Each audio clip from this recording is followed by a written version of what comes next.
Eric Morris and company gained a couple big commits, lost a random commit to flippin' Purdue, yet the next few dudes making decisions soon could completely solidify this class to the point where we don't have a lot of questions anymore.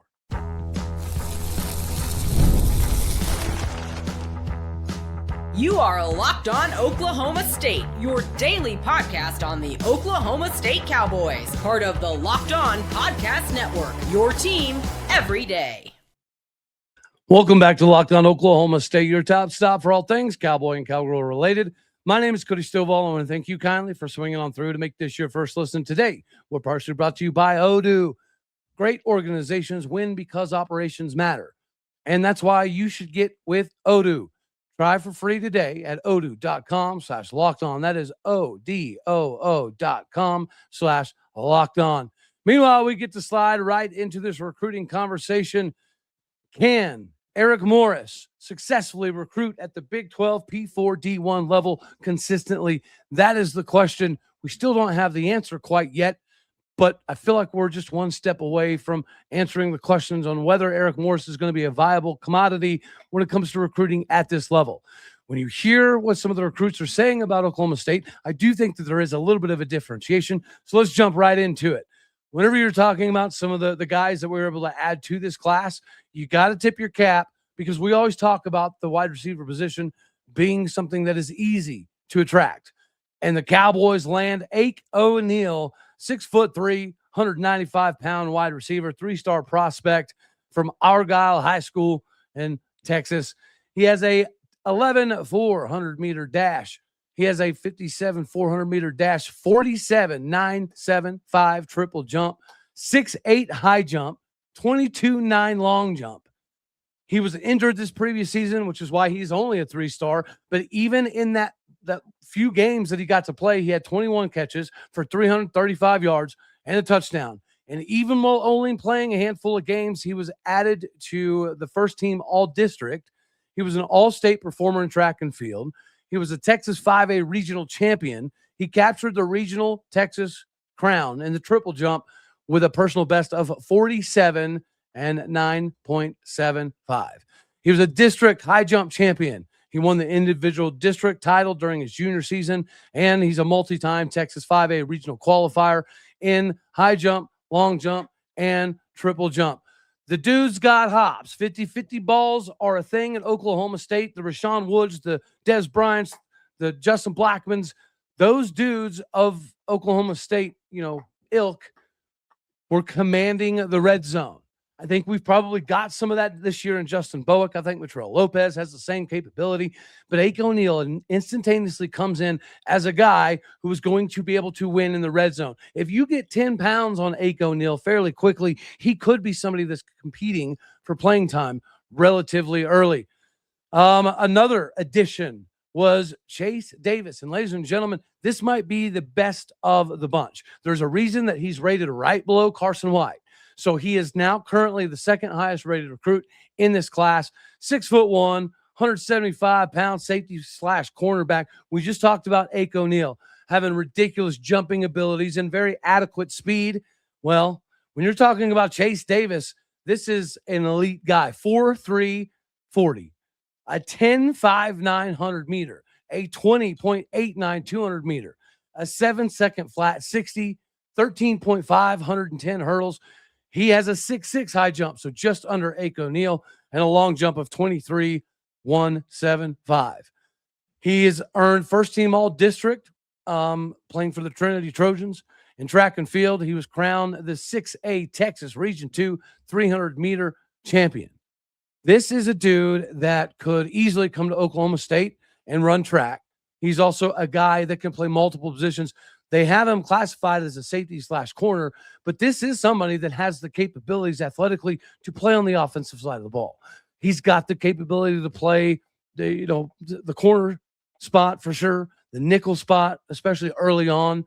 He could evolve into a strong safety. It does feel like he's got the capability to put on some more in that frame. So now let's shift to some of the guys that are about to make decisions soon. Obviously, Izzy Hammonds. If you're going to lock down the state of Oklahoma in the near future, you've got to get guys like Izzy Hammonds. I believe he's making his decision this upcoming Friday. It'll be on his Instagram Live, if I recall correctly.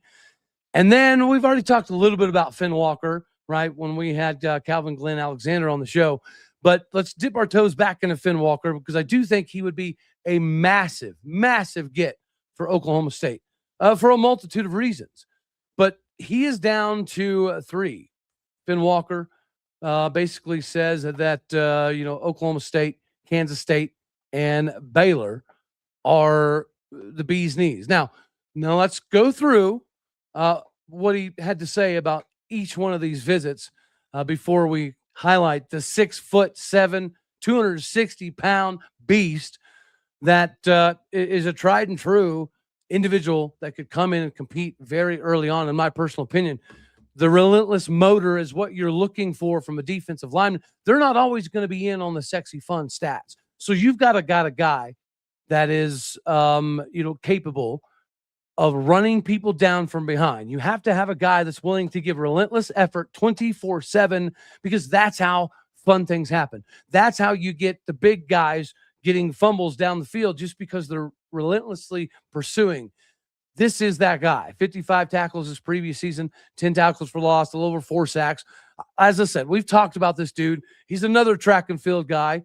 He's got a discus PR of 172.5. He's got a shot put PR of 54.25, which is putting him first place at the district level and deep into regional competitions. He is a 4-star, borderline 5-star guy, rated as a top 75 national defensive lineman in the country by 247, and on 3 basically has him, in the same classification. Naturally, we're going to have to out-recruit the Baylors of the world and the Kansas States of the world. But sometimes I think you can get an understanding of where they're sitting based off of what they say. So here's what he had to say about K-State. The coaching staff is great. From Colin Klein to everyone around him, things will be different in Manhattan from here on. I had no idea what to expect from Kansas State. I'd never been to Kansas. I had a great visit at K-State, and it more than exceeded my expectations. They could be what I'm looking for. Wyatt is a proven developer of first-round talent, and Coach Dove also has his hands on top talent. Their proof is in the pudding. All the support staff is top-notch. The facilities are great, and they're willing to do things to win, micro and macro. I think I can get it done with Coach Klein's leadership. Very, very wonderful, glowing things to say. And now what he said about Baylor. They've been there from day one for me. From Coach Hall to Coach Aranda, we've been creating relationships of honesty and transparency from very early on. This spring, when I went to Waco and watched practice, it felt like it could be a place for me to really consider. They've been doing things necessary to keep me on the right path, from bringing in DJ Lagway and other key moves within the staff to recruitment of athletes. Coach Aranda has pulled out all the stops for this upcoming season. Also wonderful. Now, let's click over to what he had to say about Coach Eric Morris in Oklahoma State. For me, it's the relentlessness. I cannot speak English. The realness of coaches, from the head guy down at Oklahoma State. Walker said, Coach Morris and the staff is a real dude. I lost my spot. He's a real dude, and there's a loyalty to him. And to him, it is very real. He has turned down jobs that wouldn't let him bring in his entire staff. They've won together. They trust each other. That means everything to me. Coach Morris is awesome. No ego, just a ball coach. His staff are an extension of himself. I love getting to know the guys through the process, and being on their turf for a few days was great. He had a great time with some of the players at my position, and I love seeing the Stillwater area. I think that Finn Walker is looking at things not just from a football recruiting standpoint. I think Finn Walker wants to be part of something big time. Can something big time happen at Baylor? Sure. Can it happen at Kansas State? I believe so. But Oklahoma State has more of what Finn Walker is looking for, not only the development, but you're talking about a staff staying together for years and years and years and having a good track record already at smaller universities at getting guys to the next level. So from development to the culture, to the camaraderie, to the capabilities of being part of something special and getting Oklahoma State back to where it used to be, competing for Big 12 titles on a yearly basis, I think Finn Walker is one of those guys. And if you can get Finn Walker, he's going to be another guy that is out there recruiting his absolute face-off. So I think Finn Walker is a must-get for Oklahoma State.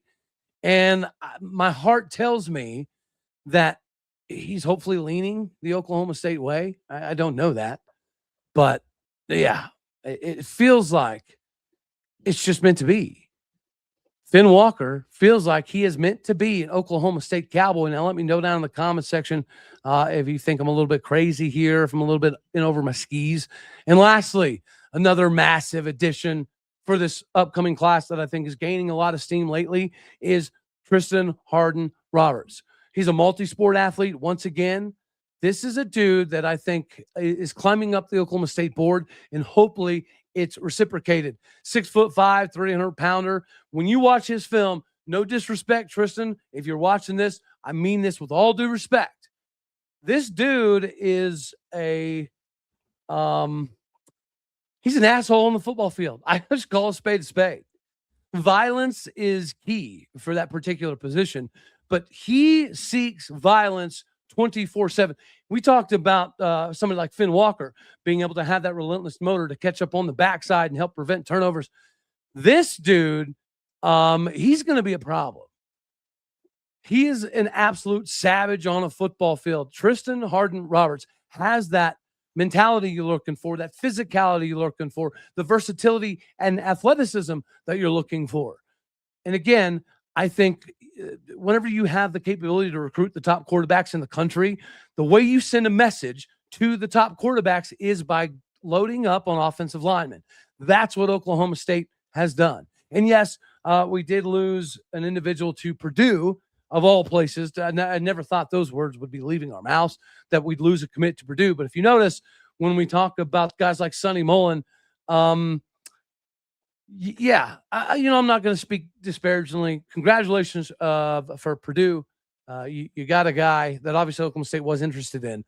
But I think that this makes room for Tristan Hardin-Roberts. This could be an instance where the Oklahoma State staff was clearly targeting Tristan Hardin-Roberts more so than the Purdue fella.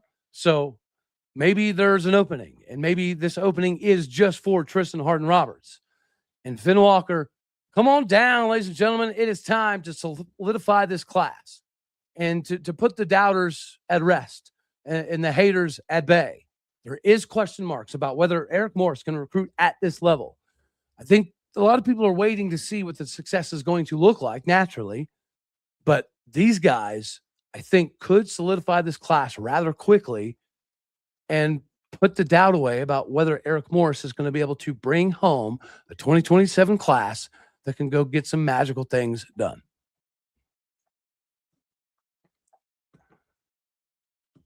We got to talk about Odoo, because running a business it's difficult at times, and it shouldn't feel like you're trying to connect a bunch of different systems that were never designed to even work together to begin with. One app for accounting, other inventory, other for sales, and somehow none of them seem to talk to each other appropriately. This is where Odoo comes in. Odoo is an all-in-one business management software tool that brings every part of your business together in one powerful platform. From sales to accounting, inventory, marketing, everything works all in one place, helping your team move faster, stay organized, and stay focused on growing the business instead of managing software. The best organizations know that success isn't just about talent. It's about having everyone working toward the same goal. And that's true in sports, just like it's true in business. One of the biggest things that always stands out with an organization is when everybody's pulling in the same direction, those businesses do better. It is very visible when you have a cohesive team that is rocking and rolling. It's not just one great player or not just one great coach. It's a coordinated effort across the board in the entire organization to make sure that you're more successful on a continuous basis. It's an adjustment that supports itself, basically. What you're really going to be impressed with is with how smoothly it all gets implemented. Everyone's going to know their role. Everyone's going to be on the same page. And that's usually what separates good organizations from the great ones. Be a great one, because great organizations win when operations matters the most. And that's why you should get with Odoo today. Try your free Odoo at odoo.com/lockedon. Try for free today. That is Odoo, odoo.com/lockedon. This is an opportunity for you to get your business ready to go with everybody on the same page if you get with Odoo today. Now we get to slide in segment 2 here. I thought this was a pretty unique deal, a pretty cool deal. The way too early tiering system for Big 12 basketball put out by CBS Sports. I think it's pretty interesting just to take into consideration where we have, fallen off to in basketball. But I think Steve Lutz is the right guy. I think he is already steering us in the right direction. I mean, especially if you can get this Parsa Fallah thing pulled off, we should be a real contender. And it's nice to see, just like it's fun to see Drew Messmaker getting love and Caleb Hawkins getting love and Wyatt Young and Eric Morris in Oklahoma State. There's a lot of dark horse conversations about Cowboy football, but there's also those same conversations about Cowboy hoops. So let's go over that. CBS put together their way too early tiering system. And I wanted to peek into this. So, of course, the national championship contender tier 1 is Arizona. That's it. That's the only team CBS has as a national title contender. Kind of perplexing in this conference. And then they have tier 2, which is top 25 teams. Houston naturally makes a ton of sense for Houston to be at this level. What they said about Houston is despite losing much of its starting lineup from last year's elite team, the Cougars reloaded, including the addition of Thomas from LSU, the dynamic point guard is a pick and roll prowess that can help elevate McCarty, Tugler, and Gillespie. Given the talented front court and retooled, Houston could be a challenge for the conference title, but CBS Sports believes that the national championship aspirations might be a stretch too far. Then number 3, they have KU. KU, their projected lineup is obviously going to be a little bit different. He's back for another season. Bill Self, Tylen Kinney, Tristan Stokes, Kwan Dawes, Christian Reeves, and Leroy Blyden are the projected starters. Then they have Iowa State at number 4. Again, these are all projected top 25 teams.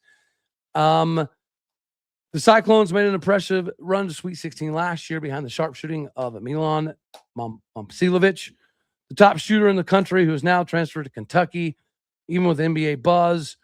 Iowa State coach TJ Alsterberger isn't without talent, especially with a strong defensive contingent support around Torrey. That said, CBS Sports questions the Cyclones' scoring prowess behind Bateman and Singleton, the Northwestern transfer. Then they have tier 3 NCAA tournament teams. This is where our Cowboys come in.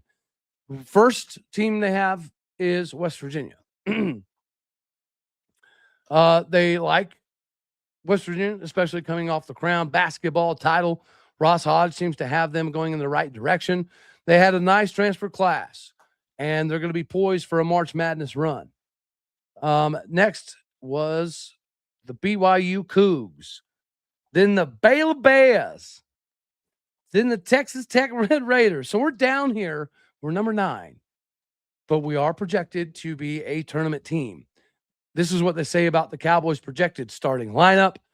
And just a generalization, Kanye Clary, Luka Bogovac, Jordan Burks, Latrell Almond, and Julius Halifanow. The Cowboys transformed their roster this offseason with the additions of elite 4-star signees in Latrell Almond and another 4-star, Anthony Falessi. The trio of transfers in Bogovac from North Carolina, Burks from UCF, and Halifanow from Georgetown. They will pair nicely along key returning pieces, Kanye Clary and 275-pound big man Benjamin Ahmed. I highly doubt he's that weight.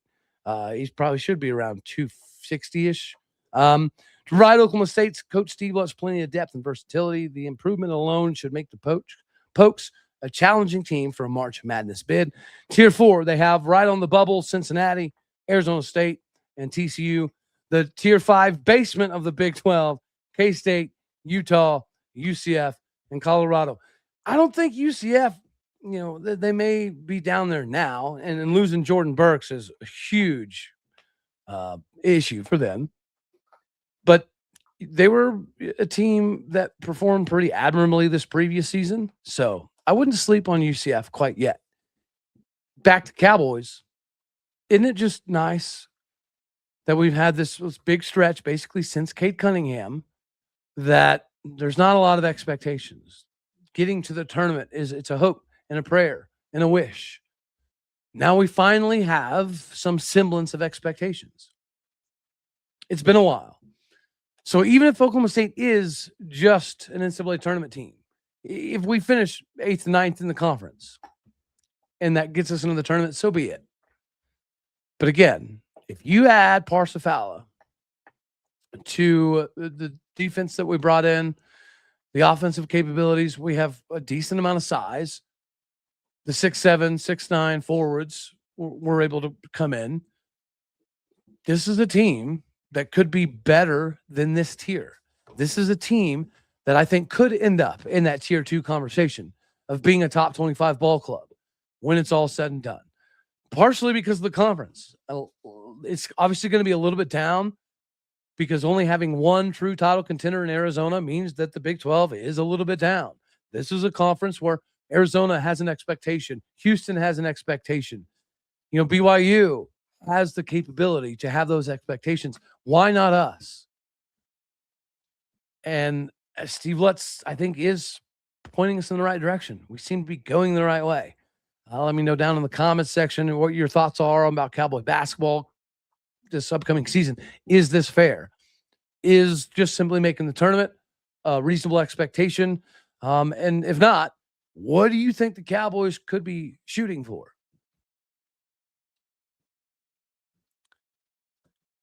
It's time to come be an everydayer, aka regulator. Jump on into the Locked On Oklahoma State Everydayer Club. Get this show ad-free every single day. You can start your 7-day free trial right now and get closer to the team without interruptions. Click the link in the show notes down below, or obviously head on to lockedonoklahomastate.supercast.com. Again, that is lockedonoklahomastate.supercast.com. Go there now to be part of the Everydayer Club, aka it's time to mount up as a regulator.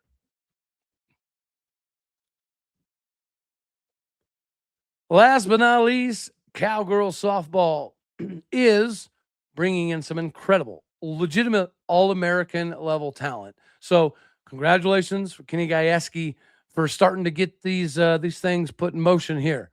First of all, let's talk about All-American Kendra Lewis. She's a 2025 All-American, first team, All Big Ten. She's coming to Oklahoma State. What a massive, massive addition. Especially whenever you have to have kind of the versatility to do a multitude of things. Here's what Kenny Gajewski says about this addition. Anytime you have the opportunity to add an All-American to your roster, it's a no-brainer. You do it. Kendra has been an elite hitter in the Big Ten Conference for 2 years now, and we feel like there's a whole lot of opportunity for her to grow as a pitcher in our program. Kendra fits the Cowgirl way. She joins the Cowgirls with 2 years of eligibility left after 2 years at Wisconsin, where she posted a .364 batting average as she tallied 13 home runs, 12 doubles, and 73 RBIs. She also made 42 appearances on the bump, 8-7 record. We'll work on that a bit. 5.3 ERA. That's acceptable, especially if we think that she's got another level that she can unlock here. And it does appear as though that is the expectation. Having another 2A should be huge for us. We haven't had this in a little bit of time. Like, I think you got to go back a ways. We also added Maddie Hartley. Some Big 12 on Big 12 crime here. She's a utility player with 2 years of eligibility coming over from Houston. What Kenny says, we're excited about signing Maddie in the orange and black. We feel like the surface has just been scratched. She had an amazing year in the Big 12 this previous season, and we're excited to see her future. Maddie fits the Cowgirl way. She hit .303 with 25 bombs, 75 RBIs, and she scored 63 runs at Houston, which is not a great softball school. So this is huge. She tied for third in the Big 12 with 20 homers. She led the team in batting average at .345 this previous season. 47 RBIs, 120 total bases, 486 slugging percentage, 486 on base, and an 828 slugging percentage. She's one of 4 players to appear in all of Houston's 51 ball games, and Softball America ranked her as the number 9 utility player in America. Huge. She made 46 starts as a freshman at Houston, and she also saw some time on the bump as a reliever throwing 41 innings with 23 appearances, 3-2 with a 4.95 ERA. There's a theme here. Kanigaski knows we need to upgrade the arms, knows we need to upgrade the bats, knows we need people with eligibility. So he's going out and literally hitting home runs. How about another Big 12 All-American that is now going to be a Cowgirl by way of a Utah? Kennedy Proctor is a Cowgirl. A rising junior with 2 years of eligibility left. During her time at Utah, she hit .329 and over 295 at bats with 20 bombs, 23 doubles, 69 ribbies, and 72 runs scored. Proctor established herself as one of the nation's premier talents in 2025, hitting .319 with 6 bombs, 28 RBIs, and a .910 OPS. First team freshman All-American and second team All Big 12 selection. Proctor is a massive addition for Oklahoma State. So is Kanigaski quite doing the Texas Tech thing? No. I don't know if you guys have been paying attention, but Texas Tech, they're going to be the team to beat again in softball. But this is about upside. You're bringing in multiple All-Americans that have the capability to go two ways. If you get development in either area, both hitting or pitching, and you see that progression throughout the course of the season, then, yeah, this could pay off massively. The question therein lies, though, is Carrie Eberly going to be able to get the enhancements? That's the question mark. The talent is clearly there. I mean, again, multiple All-Americans. That two of them go, both ways in pitching and hitting. It's a beautiful idea. And this would be massive for Carrie Eberly. If she is able to develop these ladies, then that answers a lot of the questions about some of the development concerns over the last few seasons. This would be a big moment for Kanigaski with what Texas Tech has going. But hot start, multiple All-Americans pretty early on.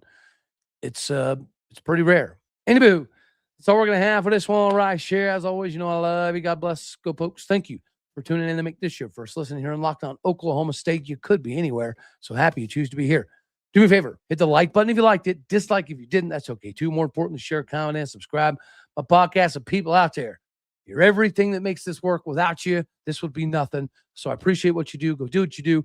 Hit them stars. Leave us some more reviews. All right, y'all. Later, my taters.